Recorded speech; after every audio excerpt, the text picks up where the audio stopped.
안녕하세요. 오늘도 사연 살롱을 찾아주셔서 감사합니다. 반가워요, 여러분. 저는 40대 후반의 중학교 2학년 아들맘입니다. 이 채널의 구독자분들 중에도 제 아들 또래의 자녀를 가진 부모님이 많으신가 궁금하네요.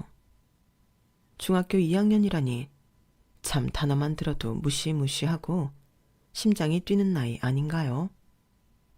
누군가는 참 좋은 나이라며 추억에 잠길 수 있겠지만 자식을 둔 부모 입장으로서는 참 두렵고 어렵기만 한 나이랍니다.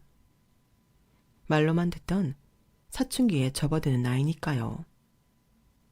분명 저도 그 나이대를 지나왔는데 내 자식이 그 나이가 된다고 하니 어찌나 두려운지. 아이가 중학교 2학년에 올라가던 날 저랑 남편은 정말 거짓 하나 없이 말 그대로 잠을 설쳤답니다. 저는 기억이 안 나는데 부모님 말로는 제가 사춘기 때 말도 못했다고 하더라고요. 그래서 제 아들도 혹시나 그럴까봐 더 불안했던 것 같아요. 다행히도 시작도 전에 겁부터 잔뜩 먹어서인지 생각보다는 무탈한 중2를 지나가고 있네요.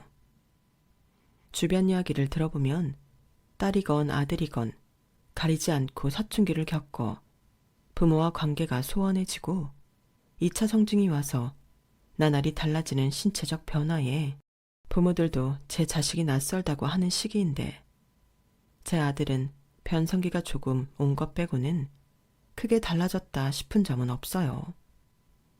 오히려 너무 해맑고 씩씩해서 저렇게 천진난만 해도 되나 싶네요. 뭐 이것도 다 배부른 소리겠지만요.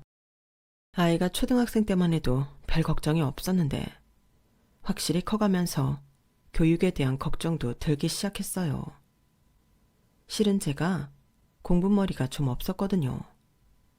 그래서 진즉에 저희 부모님은 제가 공부 쪽이 아닌 걸 알고 바로 적성에 맞는 일을 찾도록 도와주셨어요. 가끔 학구열이 넘치는 부모님들 중엔 자식이 공부 쪽이 아닌 걸 알면서도 밀어붙여서 애매한 대학에 입학하고 졸업 후에도 원하는 진로를 찾지 못해 헤매는 친구들이 있다고 들었거든요. 다행히 저는 그런 케이스는 아니었던 거죠. 고등학교 때부터 미용을 배워서 지금은 미용실에서 일을 하고 있어요. 재미로 시작한 일인데 아직까지도 여전히 재밌는 걸 보면 저는 그때 참 진로를 잘 결정한 것 같아요. 이때의 좋은 기억으로 저는 자식이 생기면 똑같이 공부 쪽이 아니라 하면 바로 적성에 맞는 걸 찾아줄 생각이었어요. 제 자식이라면 공부에 흥미가 없을 수도 있겠다 싶었거든요. 그런데 막상 20대 후반에 공부를 잘하는 똑똑한 남편을 만나 연애에서 결혼까지 오면서 든 생각은 내 자식은 뭐 아니면 도겠다 였어요.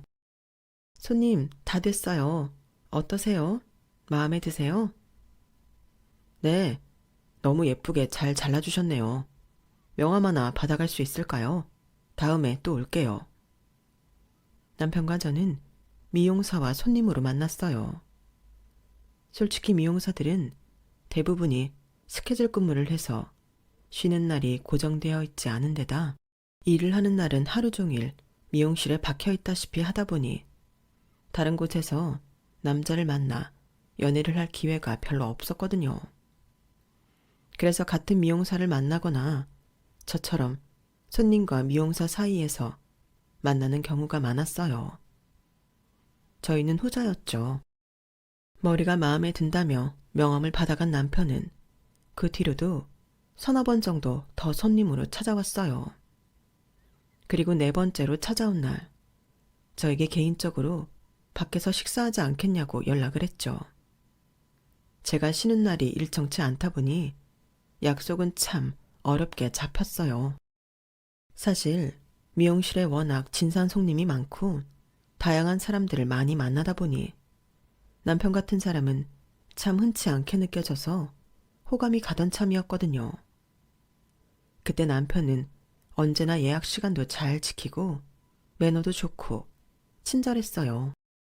머리를 잘라주며 몇 마디 나눠봐도 이 사람 참 젠틀한 사람이구나. 그런 게 다 느껴졌고요. 남편과 처음으로 식사를 한 날엔 정말 많은 대화를 나눴어요. 알고 보니 이 사람은 명문대학교를 졸업한 데다 대기업에 다니고 있는 능력 좋은 사람이더라고요.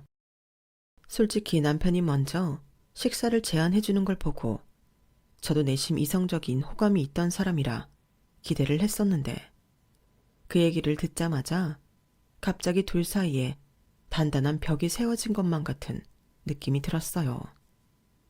요즘도 그런지는 모르겠지만 그때만 해도 미용사에 대한 편견이 좀 있었거든요. 우선 미용사들은 전문대에서 미용 기술을 배우거나 대학을 나오지 않고 학원에서 전문적으로 기술을 배워서 취직하는 사람이 많다 보니 가방끈이 짧다는 인식도 강했었고요.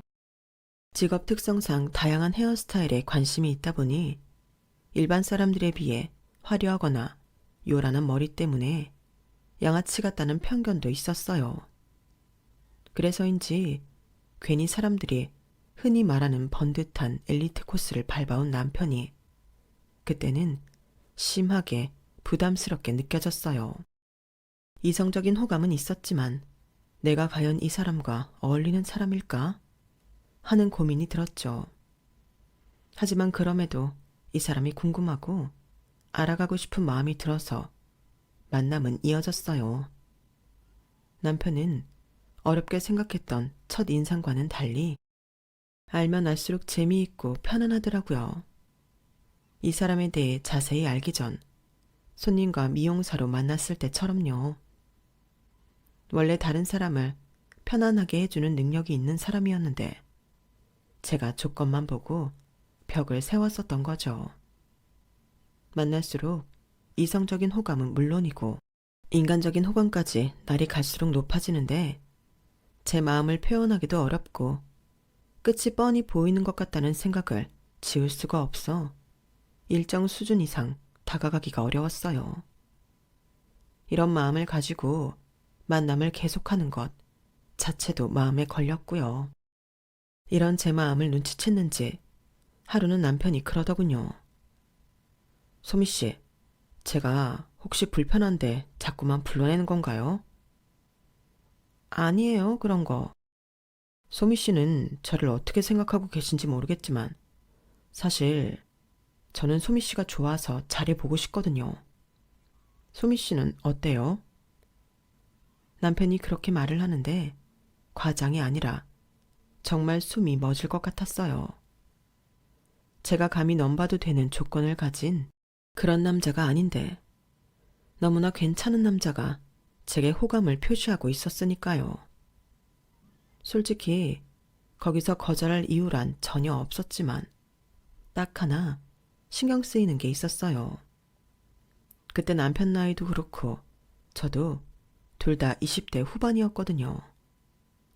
보통 20대 후반에 연애를 시작하면 몇 년 연애하다가 결혼하는 게 수순이라 결혼할 사람이 아니란 생각이 들면 어릴 때처럼 마음 놓고 연애하기가 어려운 게 사실이었어요. 저야 남편 같은 사람과 결혼하면 더할 나위 없이 좋겠지만 남편 쪽에서 반대할 것 같기도 했고 남편도 저랑 결혼까진 생각이 없을 것 같아서 많이 망설여졌어요. 이제라도 밀어내야 하나 고민하다가 저는 그냥 솔직해지기로 했죠. 저도 지훈 씨가 좋아요. 그런데 마음에 걸리는 게 있어서요. 그게 뭔데요? 안 그래도 저랑 있을 때 가끔 즐겁다가도 묘하게 불편해 보일 때가 있어서 걱정이 돼서 물어봤어요. 뭔지 알려주면 제가 고칠게요. 참, 남편은 그 순간조차도 자기 잘못일 거라고 짐작하고 애처로운 얼굴을 하는데 그 모습이 참 선하고 귀엽더라고요. 그래서 더욱 놓치기 싫다는 생각이 들었어요. 지훈 씨가 고친다고 고칠 수 있는 게 아니에요. 그럼요. 지훈 씨가 너무 괜찮은 사람이라 고민이 됐어요. 네? 에이, 그게 뭐예요? 사실 지훈 씨 정도 스펙이면 주변에 지훈 씨랑 비슷한 조건 갖춘 여자분들도 많을 텐데 굳이 가방끈 짧은 저랑 만날 이유가 있나요? 지훈 씨 부모님께서도 싫어하실 것 같고 저희가 이제 결혼 생각을 아예 안 하고 연애하는 건 불가능한 나이잖아요. 제 말을 들은 남편이 잠시 고민하는 얼굴을 했어요. 그 모습을 보니 금방 주눅이 들더라고요. 그럼 그렇지 하는 생각이 들었거든요. 하지만 이어지는 남편의 말은 제 예상과는 전혀 달랐어요. 저도 결혼을 안 생각하고 연애하는 건 아니에요. 하지만 저는 조건만 보고 결혼하고 싶지는 않아요. 제가 평생 좋아할 수 있을 만한 사람을 만나서 결혼하고 싶어요. 그래서 소미 씨를 알아가고 싶어요. 남편의 진정성 어린 고백에 저는 진심으로 감동했어요. 2년제 전문대를 졸업한 미용사와 명문대 대기업 직장인의 만남은 훗날 사회적으로 수많은 장애물을 넘어야 할 미래가 뻔히 그려졌지만 당장 눈앞에 저를 바라보고 있는 진실된 남자를 떨쳐버릴 수가 없었어요. 저희는 그렇게 드라마 같은 대화를 통해 만나게 되었죠. 2년간의 연애 끝에 저희는 결혼을 하기로 했어요. 예상했던 대로 시댁에서는 난리가 났죠. 선보면 비슷한 조건의 여자들이 줄을 섰는데 왜 하필이면 저런 여자라면서요. 어른들이 보시기엔 미용사란 직업이 탐탁지 않을 수 있다는 점이 충분히 이해는 됐지만 막상 실제로 그런 분위기를 겪게 되니 정말 저도 하루하루 바짝 말라 죽어가는 기분이 들었어요. 어찌저찌 남편이 반대하는 부모님들을 설득해 결혼을 준비하게 되었을 때도 결혼 준비를 하는 과정에서 시댁에 인사를 드리러 가거나 상견례 등 시부모님을 뵈야 하는 일정이 생기면 한 달 전부터 식욕이 떨어지고 불면증이 생길 정도로 스트레스를 많이 받았어요. 남편도 제가 스트레스가 많다는 사실을 알고 많이 안심을 시켜주려고 노력을 했고요. 너무 걱정하지 마. 처음에만 반대하신 거지. 이미 당신을 가족으로 받아들이기로 결심하신 거니까. 당신 앞에서 무례하게 굴 일은 절대 없어. 남편은 항상 제가 걱정하는 일은 절대 일어나지 않을 거라고 신신당부했지만 아직 만나보지 못한 시부모님에 대한 상상은 점점 더 부풀어 불안감은 커져만 갔어요. 하지만 막상 시댁에 인사를 드리러 갔을 때 생각했던 것보다 두 분께서는 인상도 너무 좋으셨고 집안 분위기도 따뜻했어요. 안녕하세요, 어머님, 아버님. 처음 뵙겠습니다. 엄마, 이쪽이 소미예요. 제 여자친구요. 아유, 반가워라. 우리 예비 며느리 얘기만 듣다가 드디어 만났네? 어서 와요. 엄청난 시댁살이까진 아니더라도 어느 정도의 은근한 무시나 핍박 정도는 견딜 각오를 하고 뵈러 갔었는데 시어머니는 오히려 저를 철저하게 손님처럼 대해주셨어요. 그 흔한 식사 후 설거지조차 미용사는 손목이 중요한데 괜히 무리하지 말라며 직접 하시더라고요. 준비해간 선물과 꽃다발도 너무 좋아해 주셨고 나중에 시부모님 머리도 잘해달라며 약속을 하고 훈훈하게 헤어졌어요. 지훈씨, 어머님 아버님한테 무슨 얘기를 어떻게 한 거야? 응? 그게 무슨 소리야? 아니, 부모님이 나랑 결혼하는 거 반대한다고 하신 거 아니었어? 특히 어머님이. 아, 그랬는데 내가 내 뜻을 정확히 말씀드리니까 존중해준다고 하셨어. 내가 예전에 말했던 거 말이야. 조건보다는 내가 평생 좋아할 만한 여자랑 결혼하고 싶다고 했던 거. 그랬더니 이해해 주시던데? 뭐? 그걸 그대로 이야기했어? 그건 나 꼬시라고 했던 멘트 아니야? 무슨 소리야. 진심이었는데. 그리고 2년 정도 만나보니까 당신 정도면 내가 평생 좋아할 수 있을 것 같아. 아, 뭐야. 2년이 지나도 변함없이 저를 사랑해주는 남편의 모습에 다시 한번 감동을 했어요. 시부모님께도 제가 험한 꼴 당하지 않도록 칭찬도 아낌없이 해줬던 모양인지 인사를 드린 후에도 시부모님께 종종 다정한 연락이 왔어요. 누군가는 결혼 준비하는 과정에서 많이 부딪히면서 헤어지는 경우도 있다고 하던데 제 경우엔 오히려 결혼을 준비하면서 이 사람이라면 참 믿고 살 수 있겠다는 믿음이 더 강해졌어요. 야, 근데 그렇게 결혼을 반대했다면서 갑자기 잘해주시는 게 말이 돼? 도대체 남편이 뭐라고 했길래 그런 게 가능하냐? 그냥 결혼은 평생 좋아할 수 있는 사람이랑 하고 싶다고 했나 봐. 부모님도 의견을 존중해 주신 것 같아. 그래도 네 남편 스펙이 좀 좋아야 말이지. 아, 완전 신데렐라가 따로 없네. 결혼하고 갑자기 돌변하시는 거 아니야? 뭐, 거기까지도 어느 정도는 각오하고 있어. 너무 선을 넘으신다 싶으면 내가 알아서 잘 단도리를 쳐야겠지만. 어쨌든 남편이랑 내가 조건적으로 차이가 좀 나는 건 사실이니까. 전혀 이해가 안 가는 건 아니야. 야, 우리가 학력이 낮을 뿐이지 뭐가 그렇게 나쁘냐? 미용사가 나빠? 니네가 서로 좋아 죽겠다는데 뭐가 문제야? 아, 부러워라. 나는 그런 손님 언제 받아보나.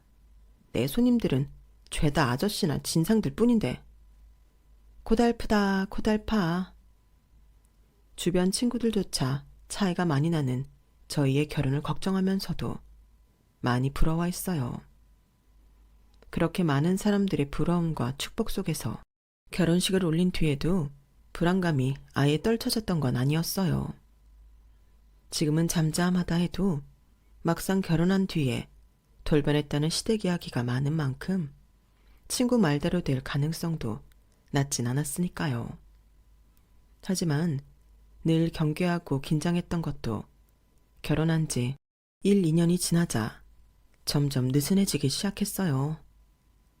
어머님 아버님께선 정말로 예전에 반대했던 기억은 까먹으신 양 제게 별다른 눈치도 인신적인 공격도 하지 않으셨거든요. 사람이 살다 보면 말보다는 시간이 쌓이면서 생기는 신뢰라는 게 있잖아요. 남편이 아무리 말로는 시부모님께서 저를 가족으로 받아들이셨다고 해도 직접 본 게 없어서 100% 믿지는 못했어요. 하지만 꽤 오랜 시간을 가만히 결혼 생활을 하며 지켜보니 시부모님께서 저를 정말 그런 조건 차이 따윈 생각도 나지 않게끔 인간적으로 대해주셔서 어느 순간부터는 완전히 그 말을 믿게 됐어요. 어머님, 아버님 나이대에는 편견을 바꾸시는 것도 젊은 세대의 의사를 존중해주는 것도 좀처럼 쉬운 일이 아니셨을 텐데 참 대단하고 감사하게 느껴지더라고요. 그래서인지 자연스럽게 시댁에 잘하게 됐고 제가 잘하다 보니 더 예뻐해 주시고 시부모님과의 관계는 이렇게 선순환의 연속이 됐어요. 제가 시댁에 몇 년간 가지고 있던 이유 모를 불신을 해소한 지 얼마 되지 않았을 때 집안에 새로운 경사가 생겼어요. 남편의 남동생, 그러니까 제게는 도련님이 결혼을 하게 된 거예요. 도련님이랑은 옛날부터 결이 잘 맞아서 친하게 지냈었는데 연애한다는 말을 들은 지 얼마 안 돼서 결혼 소식이 들려와서 정말 놀랐어요. 아니 도련님, 연애한 지 얼마 안 되지 않았어? 1년도 안 된 것 같은데? 그게 사실은 혼전 임신했대. 뭐? 정말? 그래서 동생이 책임을 지겠다고 결혼을 하기로 한 거고. 주말에 부모님이 여자친구랑 같이 이미 만나보셨나 봐. 그래? 어떻대? 여자가 초등학교 교사라고 하지 않았나? 엄마 아빠도 처음엔 혼전 임신이라고 안 좋아하셨는데 막상 만나보니까 사람이 참하고 얘기해보니까 집안도 꽤 사는 집이었다나 봐. 상훈이가 헬스 트레이너니까 좀 안정적인 직장인 여자 만났으면 하셨는데 딱이기도 하고. 그 말을 처음 들었을 때는 저희랑 정반대인 상황이라 조금은 침울했어요. 도련님이 마음에 드는 며느리를 데리고 와서 입이 귀에 걸린 시부모님을 보는 게 마냥 즐겁지만은 않더라고요. 그래도 그동안 편견 없이 절 대해주셨던 시부모님이니 너무 안 좋은 쪽으로 생각하지 말아야겠다고 생각했죠. 그런데 도련님이 혼전 임신으로 결혼하기로 했다는 소식을 들은 지 얼마 안 됐을 때 저도 임신을 했어요. 저희도 한창 이세를 준비하던 중이었거든요. 더 늦기 전에 아이를 가져야겠다고 생각했던 게 생각보다 늦어져서 집안에는 겹경사가 났어요. 아유, 우리가 손주를 한 번에 보게 생겼네. 그러게요. 둘이 나이가 비슷할 테니까 자주 만나서 형제처럼 키우면 좋겠네요. 그래, 아이는 우리가 키워줄 테니까 너희는 걱정 말고 일해. 우리는 며느리들이 아주 든든하게 일을 하고 있어서 참 보기가 좋아. 요즘은 애들이 육아 걱정 때문에 아이를 못 낳는다던데. 너희 애는 우리가 형제처럼 키워줄 테니까 걱정하지 말고 얼마든지 맡기렴. 그렇게 우연의 일치로 동서와는 비슷한 시기에 출산을 하게 됐어요. 반년 정도밖에 차이가 안 나는 바람에 아이들은 동갑으로 태어났죠. 약속대로 어머니는 정말로 아이들을 봐주셨어요. 동서는 교사라 그런지 육아휴직이 비교적 잘 되어 있어 길게 쓸 수 있었지만 저는 직업 특성상 너무 손 놓고만 있을 수는 없었거든요. 저는 6개월 정도 몸조리하면서 육아를 병행하다 복직을 했고 동서는 2년 정도 쉬고서 복직을 했어요. 아이들은 어린이집에 들어갈 나이쯤에 시어머니 손에서 보살핌을 받았어요. 시어머니께서는 아이들을 너무 좋아해 주셨고 예뻐하셨죠. 저희도 시어머니께서 아이들을 봐주시니 걱정이 없어서 좋았어요. 남의 손에 맡기는 게 아무래도 불안하긴 하잖아요. 그런데 워낙 아이들을 바라보는 시어머니 눈에 사랑이 보이니 안심이 되고 행복했어요. 오히려 제가 아이와 많은 시간을 보내지 못하는 것 같아 미안했죠. 시간은 어찌나 빨리 흘러가는지 아이들이 초등학교 6학년이 되었을 때쯤이었을 거예요. 6학년이 되니 슬슬 아이의 반 성적이 신경 쓰이긴 하더라고요. 하지만 저희 애는 공부에 관심이 없는 건지 성적이 늘 저조했어요. 방에 진득이 앉아서 공부를 하기보다는 밖에서 흙먼지 날리며 뛰노는 걸 좋아하는 아이였죠. 그래서 저는 아이를 중학교 때까지만 일반적인 공부를 시키면서 본인이 원하는 게 뭔지 찾게 하고 고등학교는 아이의 진로에 맞는 학교를 보내기로 결심을 했어요. 남편도 공부를 스스로 욕심해했던 타입이라 그런지 아이에게 억지로 공부를 강요하려는 타입은 아니었어요. 그래서 제 교육관에 쉽게 동의를 해주었죠. 그런데 어느 날 제가 퇴근을 하고 집에 들어갔을 때쯤이었어요. 그날은 오전 근무를 하고 일찍 퇴근하는 날이라 시어머니 댁으로 바로 갔는데 현관 밖까지 어머님이 아이를 혼내는 소리가 들리더라고요. 어머님이 그렇게 화를 내시는 목소리는 처음 들어봐서 깜짝 놀랐지만 워낙 아이들을 예쁘게 봐주시니 아이가 뭔가를 잘못해서 훈육하고 계신가 보다 싶었어요. 그런데 내용을 가만히 들어보니 그게 아닌 거예요. 이경민, 공부를 열심히 해야 될 거 아니야.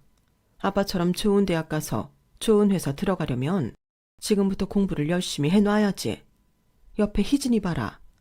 얘는 진득하게 앉아서 공부를 잘만 하는데 왜 너는 이렇게 집중력이 약해? 할머니, 이때까지 앉아서 책만 봤는데 좀 쉬고 싶어요. 쉬었다 하면 안 돼요? 언제 할미가 너보고 쉬지 말라 했냐? 여기까지 다 풀고 쉬어. 여기까지 풀면 언제 쉬어요? 그냥 쉬지 말라는 거잖아요. 뭐?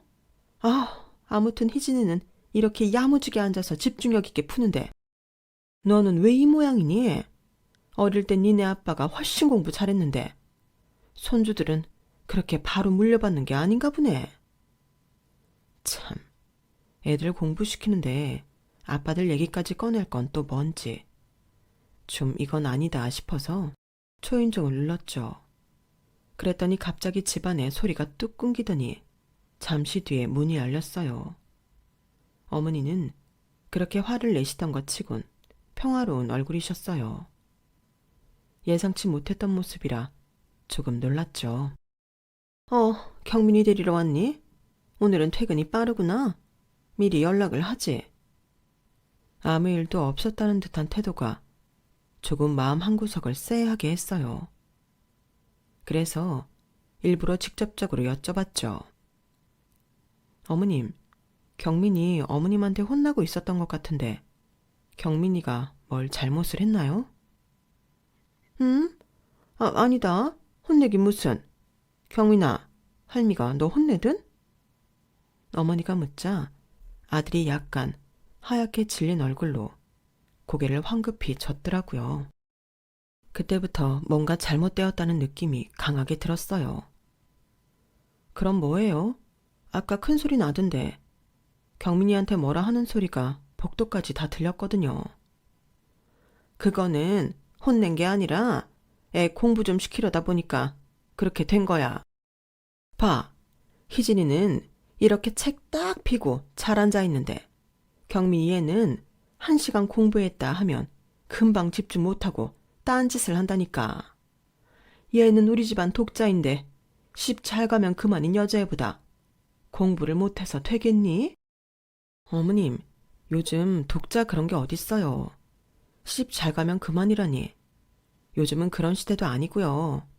경민이가 공부가 재미가 없나 보죠.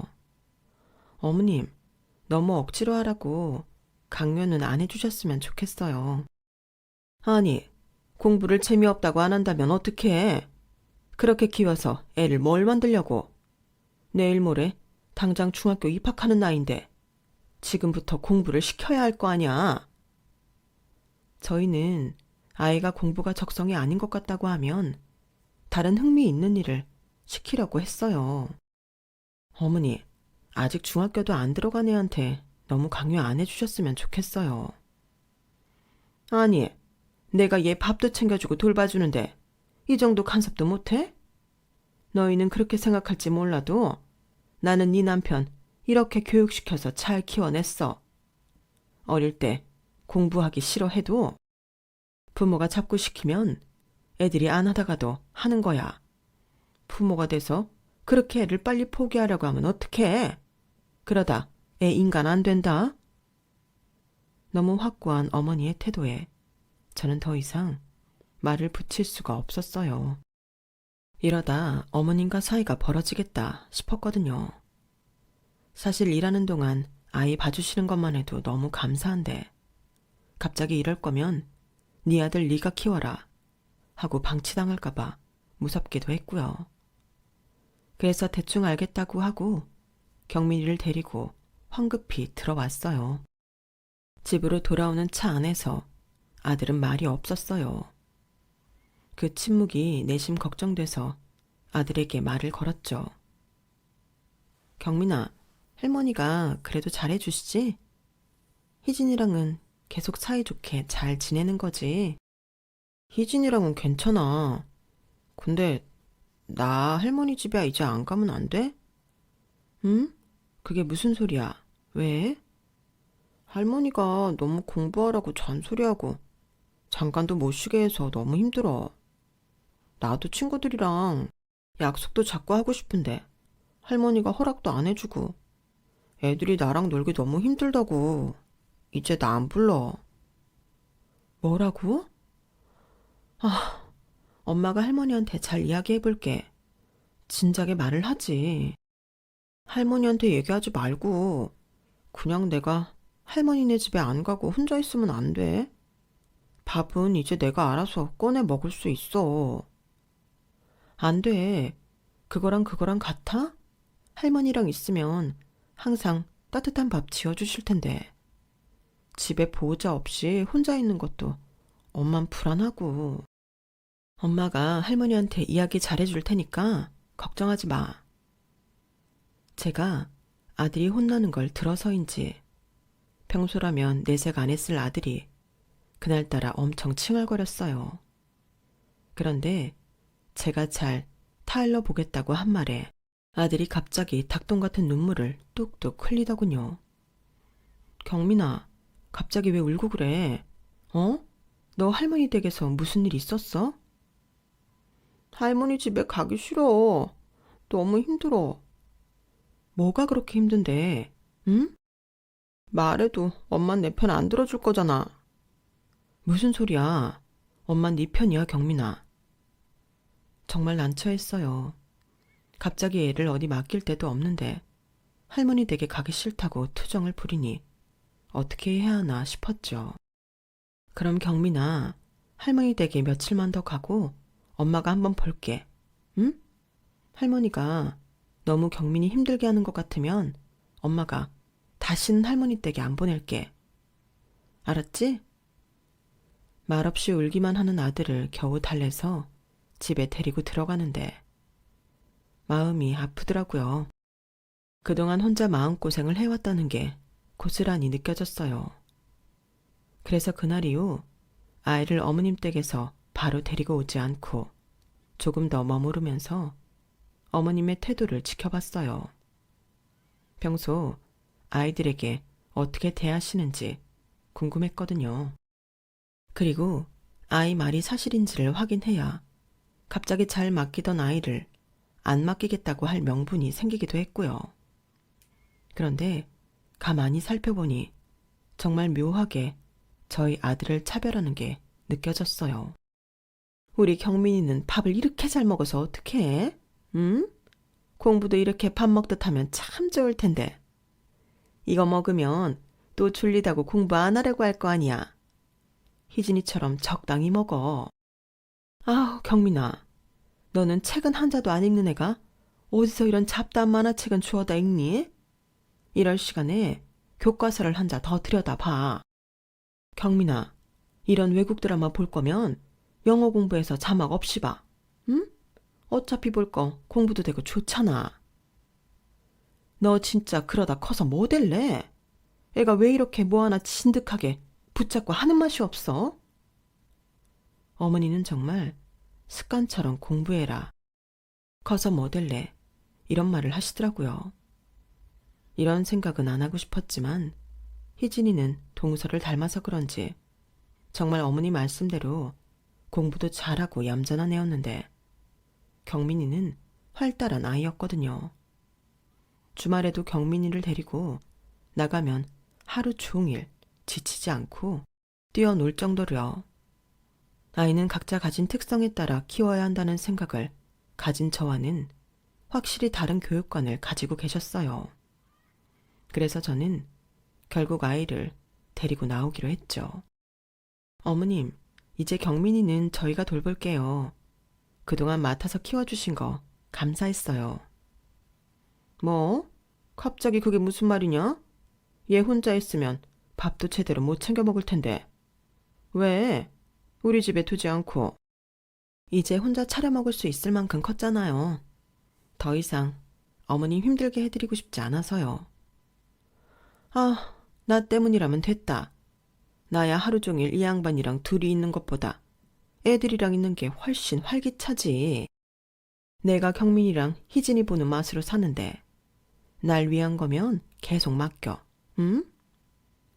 서로 불편한 감정을 느끼는 게 싫어 좀 돌려서 말씀드렸는데 어머님께서 생각보다 붙잡으셔서 결국 사실대로 이야기할 수밖에 없었어요.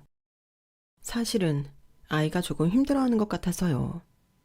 저희 경민이 애착 가지고 공부시켜 주시려는 건 감사하지만 아들이 공부를 강요당하는 걸 심적으로 힘들어하는 게 마음에 걸려서요. 저랑 남편은 억지로 공부시키지 말자는 주의라 저희 부부 교육관이랑도 안 맞는데 아이 봐주시는 것도 감사한데 어머님한테 이렇게 교육시켜달라 저렇게 교육시켜달라 말씀드리기도 뭐하고 그럴 바엔 저희가 데려가는 게 맞는 것 같아서요. 세상에, 세상에. 잠깐 나랑 이야기 좀 하자. 어머님은 제 얘기를 듣고 뒷목을 잡는 신용을 하시더니 안방에 저를 데리고 들어가셨어요. 그러더니 진지한 얼굴로 말씀하셨어요. 설마 경민이가 너한테 뭐라고 하더냐? 네? 그런 거 아니에요. 그냥 제가 느낀 대로 말씀드린 거예요. 지난번에 내가 애한테 소리 질러서 그래? 그건 내가 그럴만 했다니까. 아이를 그렇게 하고 싶은 것만 하라고 편하게 키우면 어떡하니? 그러다 진짜 개념 없는 아이로 크면 어쩌려고. 저는 좀 풀어놓고 자유롭게 키우고 싶어서요. 내가 그렇게 방목형으로 애 키우는 부모 중에 자식 농사 성공한 사람을 정말 이 나이까지 살면서 단 한 명도 본 적이 없어. 내가 우리 둘째를 그렇게 키웠잖니. 그랬더니 꼬라지 봐라.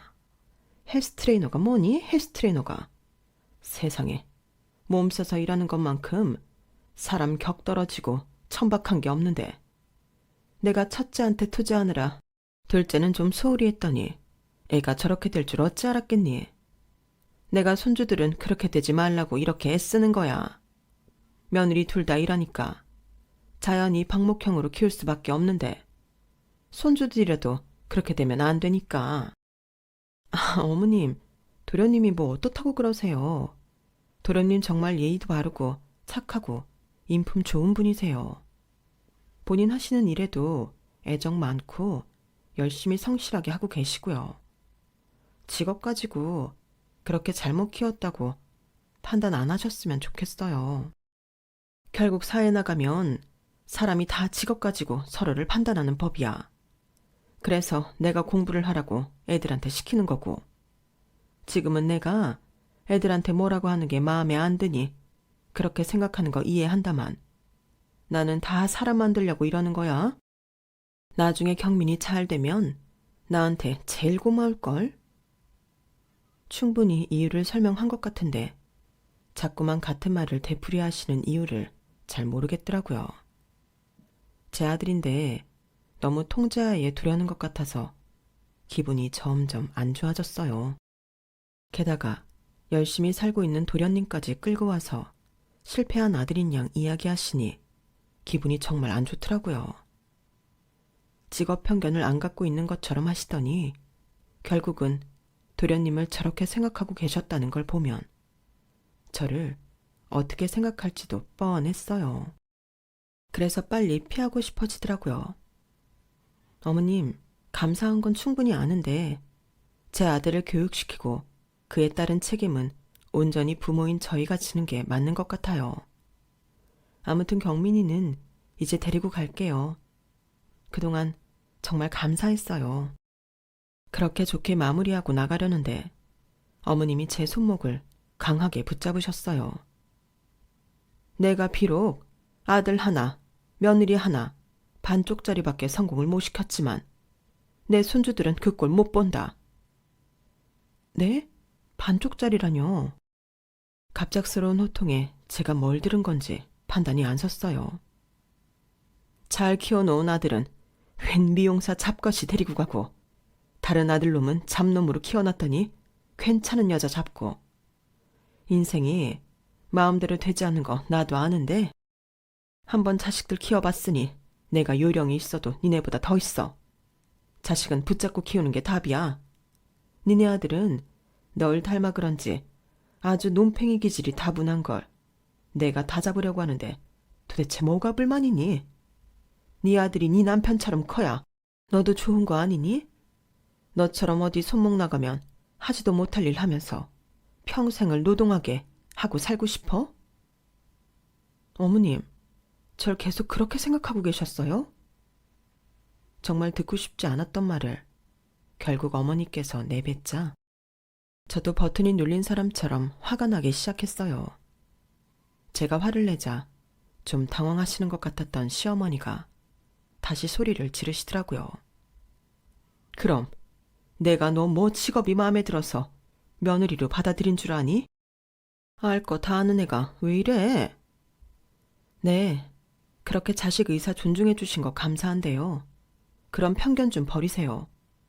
제가 제 몸 상해가면서 일하는 것도 맞는데 그걸 왜 어머님 마음대로 안 좋은 인생이라고 재단하세요? 저는 누구보다 제 일 사랑해요.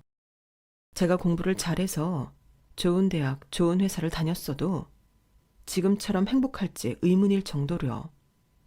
제 아이도 그런 일 하며 살 수 있게끔 키우고 싶어요. 그런데 왜 어머니가 자꾸 막으시는 거예요? 결국 네 아들 그렇게 번듯하게 크고 있는 것도 네 남편 덕분이야. 좋은 기업 나온 자랑스러운 아빠가 있고 가장이 안 무너지는 게 얼마나 큰 건 줄 아니? 막말로 네가 이혼하면 애 혼자 힘으로 잘 키울 수 있을 것 같아? 비용사 그거 몇 푼이나 번다고. 가뜩이나 마음에 안 들어도 내 자식 아니니 괜찮다 생각하고 입 안 대고 있었는데 결국 네가 날 건드려? 너는 네 엄마가 그리 키웠을지 몰라도 내 손주들은 절대 안 돼. 그러니까 어머니가 무슨 권리로 그러시냐고요. 제 아들이에요. 엄마인 제가 싫다잖아요. 네가 엄마라 한들 엄마 자격이 있는 건 아니잖니? 몸으로 낳기만 했지. 네가 한 아이를 키울 만큼 안정적이고 괜찮은 어른이 아닌데 내가 뭘 믿고 내 손주를 맡기냐? 어이가 없더라고요. 더 이상 어머니의 말 같지도 않은 횡포에 놀아나고 싶지 않았어요. 그동안 젠틀한 척 상냥한 척 하시더니 속으로는 저를 그렇게 생각하고 있었다고 생각하니 배신감도 너무 컸고요. 그래서 어머니의 손을 세게 뿌리쳤어요. 어찌나 세게 잡고 계셨던지 저를 잡고 있던 손이 빠지자 크게 휘청거리시더니 바닥으로 엉덩방아를 찌으시더라고요. 아이고, 아이고야, 며느리가 나 잡네, 잡아. 이래서 집안에 사람을 잘 들였어야 하는데 근본도 없는 양아치를 집안으로 들이니 이 사단이 나지. 이래서 자식 말을 들어줘서 좋을 게 하나도 없다니까. 어차피 니네 아들 내가 시킨다고 공부 잘할 애도 아니었어. 너 닮았는데 공부를 잘할래야 잘할 머리겠니? 보나마나 머리 나쁘겠지. 네, 근본도 없는 잡것을 들이셨으니 이 정도는 감수하셔야죠. 저희 아들한테 자꾸만 공부하라 하시는데 그 전에 어머님 아들부터 똑바로 공부시키지 그러셨어요. 뭐? 내 아들이 어때서? 내 아들은 명문대 엘리트 코스만 밟고 살아온 애야. 그건 제 남편 한정이고요. 도련님은 어머님 성에도 안 차게 키워놓고 그 화를 왜 제 아들한테 푸세요? 어머님은 어머님 아들한테나 신경 쓰시라고요. 제 아들이 절 닮아서 공부 못하는 거면 도련님도 어머님 닮아서 몸 쓰는 일 하시나 봐요. 뭐라고? 무용이 무슨 몸 쓰는 일이야? 무용은 예술이야? 무용은 뭐 가만히 앉아서 하나요? 뭐 움직여서 하는 일이니 몸 쓰는 일이죠. 어머님이 하는 일만 고귀하고 남이 하는 일은 천박해요. 게다가 어머님은 전공만 하시고 아버님 만나고는 아버님이 벌어다 주시는 돈으로만 먹고 사셨으면서 열심히 자기 일하고 사는 사람들을 비난할 자격이 되세요? 야, 너 지금 말 다 했어? 내가 아주 우냐우냐 했더니 끝까지 기어오르려고 하네. 아니요, 말 다 못했어요. 어머님이 그동안 제 아들 예뻐하며 키워주신 건 맞지만 더 이상 어머님 밑에서 제 아들 두기가 싫으네요. 다신 제 아들 볼 생각하지 마세요. 저는 그 길로 제 아들을 데리고 나왔어요. 제 아들은 집에 가는 내내 연신 이제 할머니 집에는 못 오는 거냐고 묻더라고요. 처음에는 대답을 안 했는데 계속 묻는 걸 보니 그래도 할머니가 그동안 키워주셨다고 속상해서 묻나 싶어서 걱정이 되더라고요. 왜? 할머니 집에 오고 싶어? 아니, 다시 안 온다고 하면 좋을 것 같아서. 그래? 할머니가 그렇게 힘들게 했어? 응, 엄마한테 말하지 말라고 해서 더 힘들었어. 다시는 그럴 일 없어, 경민아. 공부가 안 맞으면 다른 길을 찾아도 되니까. 너무 스트레스 받아 하지 마. 알겠지? 엄마는 우리 경민이 하고 싶은 일 하면서 건강하게 살면 그걸로 됐어. 응, 엄마.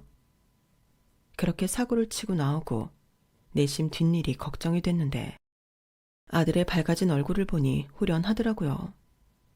퇴근하고 집에 돌아온 남편에게 자초지종을 설명하다가 약간 말다툼이 날 뻔했는데 아들이 울면서 제 편을 들어줬어요. 남편은 아들이 우는 걸 보고 그제서야 아들의 고통이 실감이 됐는지 미안하다고 제게 사과를 했어요. 그리고 경민이가 다시 할머니를 뵈러 가고 싶다고 먼저 이야기할 때까지 당분간 아이는 어머님 댁에 안 보내기로 했어요. 어머니는 경민이를 못 보게 되니 며느리 주제에 집안의 3대 독자를 못 보게 하냐며 제게 불같이 화를 냈지만 그럴 때마다 남편이 잘 막아주었죠. 저와 경민이에게 진심 어린 사과를 하기 전까지는 못 만나게 하겠다는 남편의 말에 시어머니는 아직까지도 연락이 없어요. 처음부터 사과까지는 바라지도 않으니 차라리 이렇게 안 보고 사니까 마음이 편하네요. 사과를 한다고 해도 그 나이 때 어르신들은 생각하는 게 쉽게 바뀌지도 않으니 진심일 것 같지도 않고요. 차라리 처음부터 제 직업에 못마땅한 티를 내셨으면 제가 이 결혼을 다시 생각해보기라도 했을 텐데 처음엔 괜찮은 척 하시더니 이렇게 나중에야 속내를 드러낼 줄은 정말 상상도 못했네요. 제 성에 안 차는 며느리가 들어오고 둘째 아들을 원하는 대로 못 키운 화풀이를 제 아들에게 풀려고 하다니 제가 그날 일찍 퇴근해서 어머니의 고함을 듣지 못했더라면 우리 아들이 얼마나 마음고생을 하며 컸을지 아찔합니다. 그날 이후로는 아무리 일이 고되고 힘들었어도 아들과 하루 있었던 일에 대해 대화하는 시간을 가졌고 아들은 예전과는 달리 저에게 속마음을 잘 털어놓는 아이가 되었어요. 그래서 몇 년이 흐른 지금 사춘기 시절도 다른 남자 아이들과는 달리 무난하게 지나가고 있는 거겠죠. 지금은 열심히 아이의 편에 서서 흥미있는 일이 무엇인지 찾아주고 있답니다. 어머님이 제가 일하는 동안 아이를 봐주신 건 감사하지만 역시 제 아이는 제 관심과 애정하에 키우는 게 맞는 것 같아요. 잘 키워보려고요. 아이가 조금 더 크면 어머님을 만날 수 있겠죠. 제 이야기 들어주셔서 고맙습니다. 매일매일 행복하세요. 여러분, 사연 댓글에 응원과 현명한 조언 부탁드려요. 좋아요와 구독은 저에게 큰 힘이 됩니다. 오늘도 좋은 일 가득하세요.